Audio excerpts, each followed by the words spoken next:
Lepo pozdravljeni, v središče je prišla Vida Čadonič Špelič, poslanka in podpredsednica Nove Slovenije. Lepo pozdravljena in dobrodošla. Kot sva že vajeni, se bova tikali. Povej mi, v začetku tedna ste bili poslanci na obisku v tvojih domačih koncih na Dolenjskem. Kakšni so vtisi, opažanja? Čudoviti vtisi. Najprej bi se rada zahvalila vsem mojim Dolencem in Dolenkam, s katerimi smo se srečali za tako topel sprejem. Mi smo znani po odprtosti in tokrat se je pokazalo, da smo, kamorkoli smo prišli, Nova Slovenija bili res toplo in prisrčno sprejeti. Celo za nas so pekli potice in jih prinesli v podjetja, kjer se sicer ukvarjajo z računalništvom. To pomeni, da smo res odprli srca ljudem in da nas doživljajo takšne, kot smo. Tisto, na kar sem pa najbolj ponosna, je pa, da so se odzvali našemu vabilu na kosilo čisto vsi župani iz Dolenjske, kar spet pomeni, da nas podpirajo, kar so tudi tam povedali, da pričakujejo, da bomo v naslednji vladi. Prej moramo postoriti kakšno malenkost in eno od teh malenkosti je tudi, da rešimo romsko vprašanje. To je moje naslednje vprašanje, ker namreč obisk se je zaključil z pogovorom o naših rešitvah. Kakšni so odzivi na aktivnosti Nove Slovenije na tem področju? Spomniva, da smo sveženj 6 zakonov vložili nedavno, že 3. so v proceduri. Kakšni so odzivi lokalnega prebivalstva?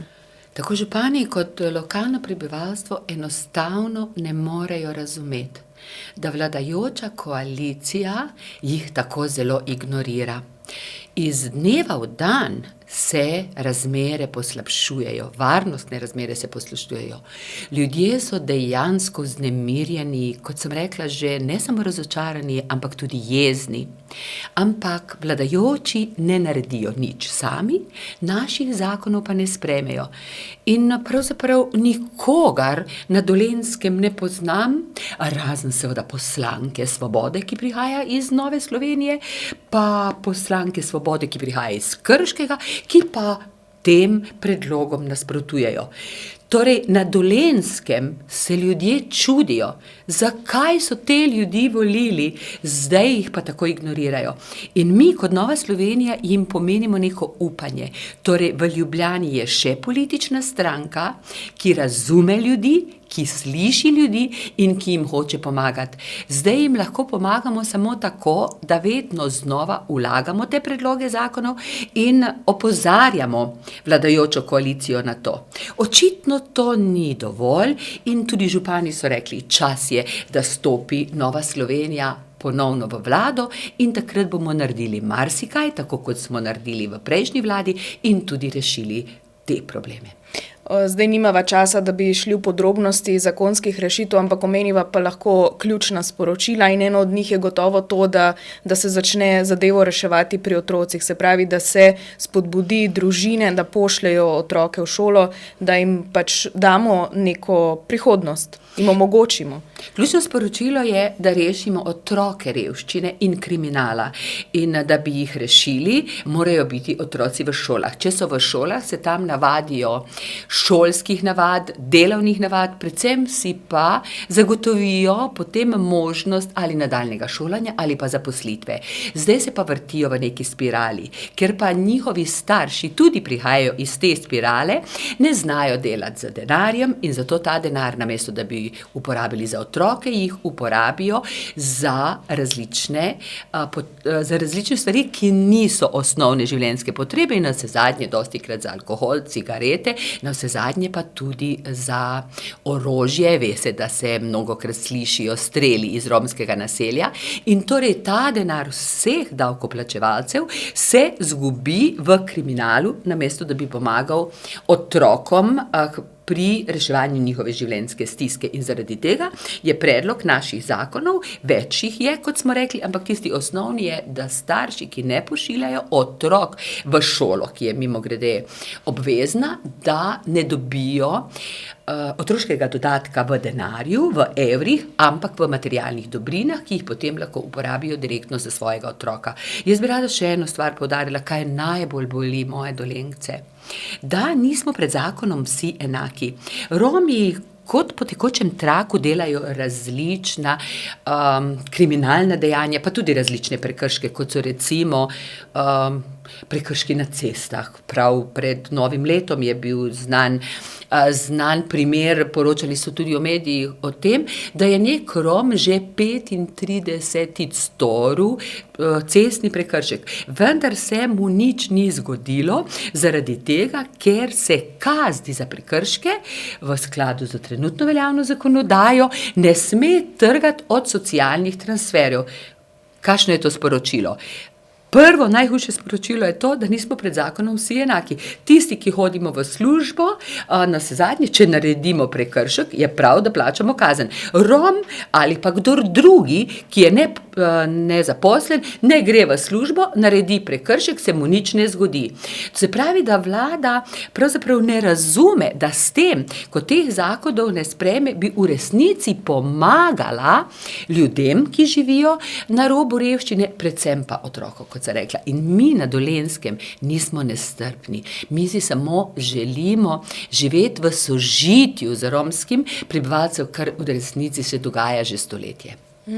Nazadnje, ko si bila tukaj, nama ni uspelo kaj dosti povedati o kmetijstvu, čeprav je to področje, ki ti je zelo blizu in ga do potankosti spremljaš. V pripravi so obsežne zakonodajne spremembe, je pristop pravilen?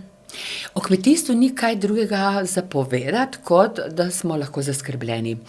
Zdaj, saj niti sami verjetno na ministrstvu ne vejo, koliko zakonov so pripravili, zdaj jih je menda 7, pa naj bi jih bilo kasneje še 5, mi smo pa tako rekoč na koncu mandata.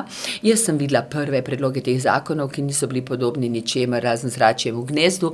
Zdaj se seveda s tem ukvarjajo neke delovne skupine, strokovne, ne vem, kako daleč so. Dejansko bi bilo najboljše, da bi ministrstvo za kmetijstvo ustavilo vse procedure teh zakonov, ker česarkoli se lotijo, pa to ni značilno samo za področje kmetijstva, ampak to področje malo bolj poznam, navsezadnje sem tudi predsednica odbora za kmetijstvo in vsem tem času je ministrstvo prišlo z dvema popravkoma zakonom. Vse ostalo, kar smo delali ali na predlog poslancev ali pa samostojno, da smo se odločili, da bomo neko temo strokovno obdelali. Torej, ministrstvo ni do zdaj naredilo nič in najboljše bi bilo, da tudi odslej naprej ne naredi nič. No, naredilo je eno škodo tako, da je dejansko spodbudilo sprejem zakona o zaščiti živali, ki je bil zakon vložen strani poslancev in je pravzaprav škodljiv zakon. Ja, zdaj so se zgleda poslanci koalicije odločili, da bojo vložili zakon o Kmetijsko-gozdarski zbornici, ker čutijo, da je pravi čas za to. Zakaj misliš? Ja, jaz mislim, da je na nek način k temu spodbudila stranka SDS, ker je njen predsednik razglašal javno, da so oni zmagali ne samo na evropskih volitvah, kar je dejstvo in jih lahko za to samo čestitamo, ampak da so zmagali tudi na zborničnih volitvah. To je pa jasen znak, da oni razumejo to zbornico, ki mora biti strokovna pomoč kmetom, kot svojo strankarsko izpostavo. In s tem je seveda odprl vrata poslancev koalicije, da bojo imeli zdaj razlog, da zbornico na nek način disciplinirajo. Dali so predlog o prostovoljnem članstvu, kar pomeni, da bojo kmetje se morali sami prostovoljno odločiti, ali bojo njeni člani ali ne, in seveda tudi, ali bojo plačali članarino ali ne bojo plačali članarino. Če gledamo ostale zbornice iz področja gospodarstva, in kmetijstvo je gospodarstvo, potem je pravzaprav ta pot pravilna. Je pa stvar debate, kako in kaj se bo zgodilo z strokovnimi službami, ki delajo na Kmetijsko-gozdarski zbornici, ki so odlične in jih kmetje pravzaprav rabijo. Torej, a bojo ostale še v upravljanju Kmetijsko-gozdarske zbornice ali bojo prenesli na Ministrstvo za kmetijstvo. Če vprašate mene, kot nekoga, ki je dolga leta delal na področju kmetijstva, je čisto vseeno, kje te službe so fizično. Zelo pomembno jih je, kdo jih vodi. Da jih vodijo strokovnjaki, ki kmetijstvo razumejo in so vešči tudi vodenja. In za Kmetijsko-gozdarsko zbornico se je do zdaj pokazalo, da je zelo pomembno, kdo jo vodi. Ali je to politik, kot se to dogaja zdaj, ali je to kmet, kot je bilo pred temi volitvami. Gospod Žveglič je bil kmet in je živel od kmetijstva in zaradi tega je tudi tako vodil zbornico.